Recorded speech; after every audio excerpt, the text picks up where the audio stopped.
बच्चों, आज के हम इस वीडियो के अंदर संस्कृत का बहुत ही कॉमन टॉपिक संख्यावाची शब्द के बारे में पढ़ेंगे। संख्यावाची शब्द जिसे हिंदी में हम हिंदी में हम गिनती कहते हैं और इंग्लिश में हम जिसे काउंटिंग कहते हैं। आज हम वही 1 to 100 तक की संस्कृत में काउंटिंग हम सीखेंगे। चलिए वीडियो स्टार्ट करते हैं। 1 to 100 तक की काउंटिंग सीखने के लिए हमें क्या है, बहुत ही कम शब्दों को याद करना पड़ता है। जब भी हम संस्कृत में काउंटिंग करते हैं तो हमें ओनली अगर 1 to 100 तक की काउंटिंग सीखनी है तो हमें ओनली 1 से लेकर 10 तक के शब्द और 20, 30, 40, 50, 60, 70, 80, 90 और 100 को संस्कृत में क्या कहते हैं, सिर्फ इतना ही हमें याद करना पड़ेगा। बाकी की जो काउंटिंग होती है वो हम इन्हीं शब्दों से क्या है बना लेंगे।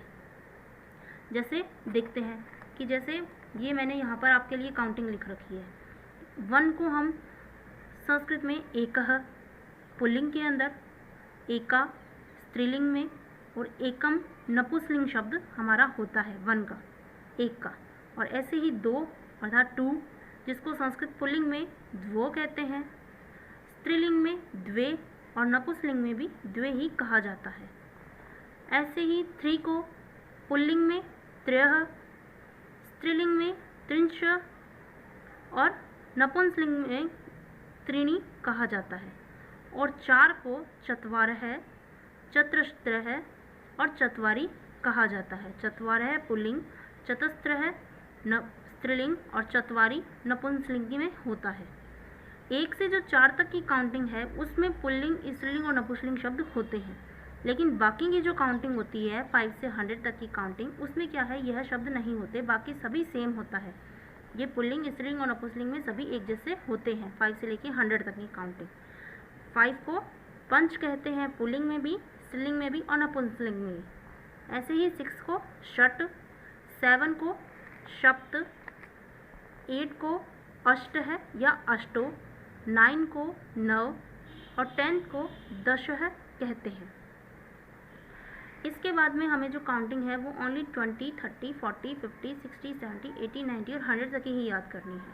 तो सिर्फ हमें जो याद करनी है फिलहाल मैंने वही लिख रखी है, बाकी की जो काउंटिंग है वो आगे है आपके पास। 20 विंशति, 30 त्रिंशत्, 40 चत्वारिंशत्, 50 पंचाशत्, 60 षष्टिः, 70 सप्तति और 80 अशीतिः, 90 नवतिः और 100 को हम बोलते हैं शतम। ठीक है, तो हमें संस्कृत में 1 से लेकर 100 तक की काउंटिंग के लिए सिर्फ इतना ही हमें याद करना है। बाकी की जो काउंटिंग होती है, जो 1 से 10 के बाद में जितनी भी काउंटिंग होती है वह क्या है, संस्कृत में जो संख्या है वह उल्टे क्रम में लिखी जाती है।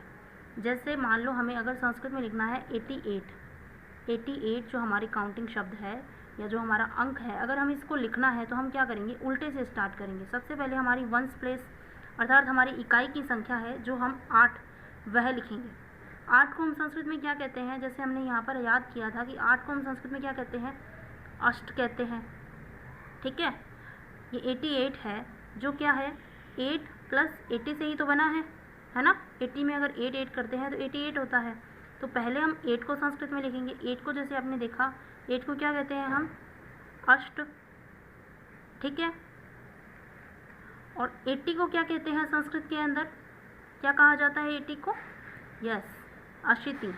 80 को क्या बोला जाता है, अशीति, यही बोला जाता है। बस अब इन दोनों को जब हम मिलाकर लिखेंगे तो क्या हो जाएगा हमारा 88।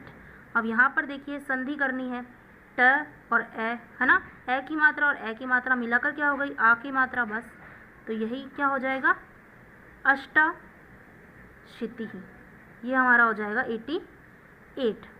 इसके बाद में जैसे एक और एग्जांपल लेते हैं कि मान लो हमें 75 को लिखना है। 75 को हमें जो 75 होता है उसको हमें संस्कृत में लिखना है। तो सबसे पहले जैसे हमने इसको किया, क्या है, हमें सबसे पहले क्या है, इकाई का अंक अर्थात जो वंस प्लेस का डिजिट है हमें वह लिखना पड़ेगा। वंस प्लेस का डिजिट क्या है हमारा 5, इसको संस्कृत में क्या लिखेंगे, पंच। और फिर बाद में क्या लिखा जाएगा 70 है ना। 70 को क्या कहते हैं, 70 को कहते हैं सप्तति। 70 को संस्कृत में क्या कहते हैं, सप्तति। ठीक है, बस इन दोनों को मिला दीजिए। मिला देने पे क्या बन जाएगा? पंच सप्तति। ये लो, ये हमारा 75 बन गया, है ना इजी। चलिए एक और एग्जांपल लेते हैं कि मान लो 67 है। चलिए आप ट्राई कीजिए। 67 का सबसे पहले उल्टा वाला लास्ट वाला डिजिट क्या है हमारा? 7। ये हम लेंगे। 7 को क्या कहते हैं? सप्त, है ना। और 60 को क्या कहते हैं? षष्ठी। इन दोनों को मिला के लिखा जाएगा तो क्या हो जाएगा? सप्त षष्ठी। ऐसे ही मान लो 31 लेते हैं। 31 को हमें संस्कृत के अंदर लिखना है, तो सबसे पहले वही उल्टा क्रम 1 के लिए लिखेंगे। 1 के लिए क्या हो जाएगा? एक है। और 30 के लिए क्या हो जाएगा? त्रिंशत। इन दोनों को मिला के लिखा जाएगा तो क्या हो जाएगा? एक है त्रिंशत, है ना संस्कृत के अंदर काउंटिंग सिंपल। चलिए इन्हें मैंने आपके लिए पूरी लिख रखी है एक दूसरे पेज के अंदर। चलिए वह देखते हैं। चलिए अभी सभी काउंटिंग स्टार्ट से हम पढ़ लेते हैं। एक है, वापस 1 से लेकर 10 तक का रिवीजन कर लेंगे हम, जिसे हमें अच्छे से याद हो जाए, क्योंकि ये तो बहुत ज़रूरी होती है काउंटिंग सीखने के लिए। 1 से लेकर 10 तक की तो हमें एकदम अच्छे से याद ही होनी चाहिए। अगर ये नहीं याद होगी तो हम आगे की याद नहीं कर पाएंगे। एक, जैसे मैंने बताया आपको कि जैसे 1 से 4 तक की जो काउंटिंग होती है वह पुल्लिंग, स्त्रीलिंग और नपुंसकलिंग में अलग अलग होती है, लेकिन बाद की जो काउंटिंग होती है 5 से लेकर 100 तक की वह सभी में सेम होती है, पुल्लिंग, स्त्रीलिंग और नपुंसकलिंग के अंदर। ठीक है, तो 1 से लेकर 4 तक की यह पुल्लिंग है, ये वाला स्त्रीलिंग है और ये वाला नपुंसकलिंग शब्द है। ठीक है, एक है पुल्लिंग के अंदर, एक को पुल्लिंग में एक है, स्त्रीलिंग में एक और नपुंसकलिंग में एक।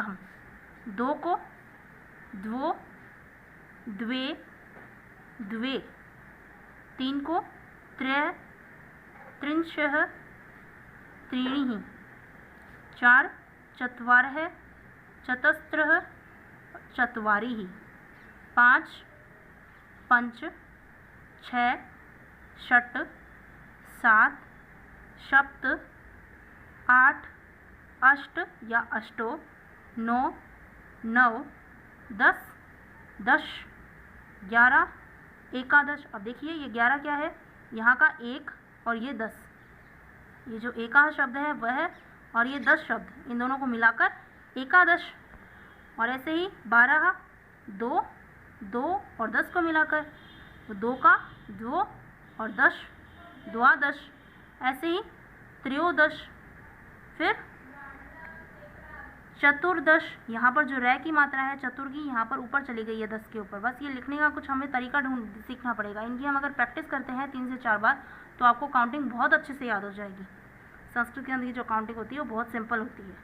चतुर्दश 14, चतुर्दश 15, पंचदश, पंच और 10, 5 और 10 मिलाकर पंचदश।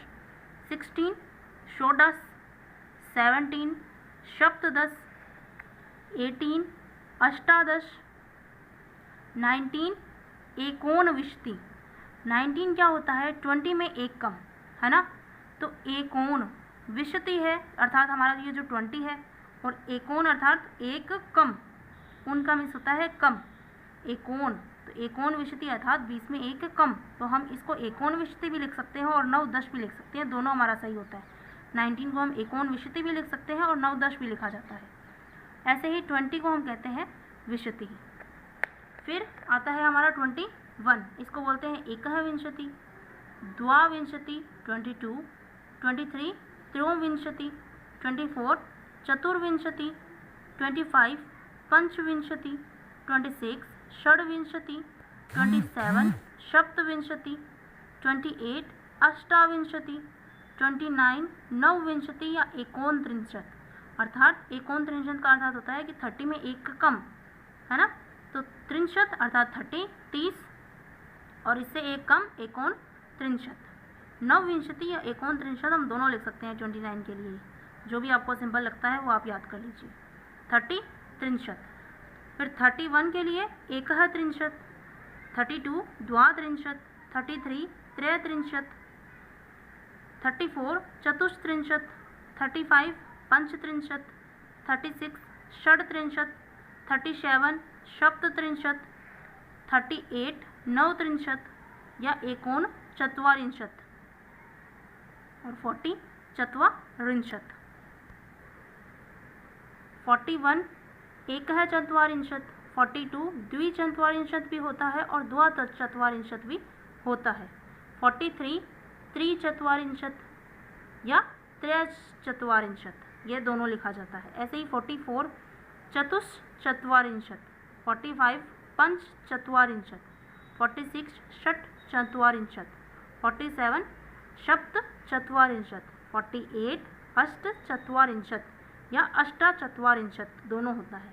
49 नवचत्वारिंशत् या एकोनपंचाशत् और 50 पंचाशत्। 51 एकपंचाशत्। 52 द्विपंचाशत् या द्वापंचाशत्। 53 त्रिपंचाशत् या त्रयपंचाशत्। 54 चतुःपंचाशत्। 55 पंचपंचाशत्। 56 षड्पंचाशत्। 57 सप्तपंचाशत्। 58 अष्टपंचाशत् या अष्टापंचाशत् दोनों लिखा जाता है। ऐसे ही 59 नवपंचाशत् या एकोनषष्टि। 60 को षष्टि कहा जाता है। 61 एकषष्टि। 62 द्विषष्टि या द्वाषष्टि दोनों लिखा जाता है। 63 त्रिषष्टि या त्रषष्टि दोनों लिखा जाता है। 64 चतुःषष्टि। फिर 65 पंचषष्टि। 66 षड्षष्टि। 67 सप्तषष्टि। 68 अष्टषष्टि या अष्टाषष्टि दोनों लिखा जाता है ये। 69 नवषष्टि या एकोनसप्तति। 70 सप्ततिः। 71 एकः सप्ततिः। 72 द्विसप्ततिः या द्वासप्ततिः। 73 त्रिसप्तति या त्रयसप्ततिः। 74 चतुःसप्तति। 75 पंचसप्ततिः। 76 षट्सप्ततिः। 77 सप्तसप्ततिः। 78 अष्टसप्ततिः या अष्टासप्ततिः। 79 नवसप्ततिः या एकोनशीति। अशीति है यहाँ पर इसके अंदर मिला गया तो वो आ हो गया, ठीक है ना। एकोनाशीतिः। 80 अशीतिः। 81 एकः अशीति। 82 द्व्यशीति। 83 त्रयशीति। 84 चतुर्शीति। 85 पंचाशीति। 86 षडाशीति। 87 सप्ताशीति। 88 अष्टाशीतिः। 89 नवाशीति या एकोननवति दोनों लिखा जाता है। ऐसे ही 90 को नवतिः और 91 एकनवतिः। 92 द्विनवतिः या द्वानवतिः। 93 त्रिनवति या त्रयोनवति। 94 चतुर्नवतिः। 95 पंचनवतिः। 96 षण्णवतिः। 97 सप्तनवतिः। 98 अष्टनवतिः या अष्टानवतिः।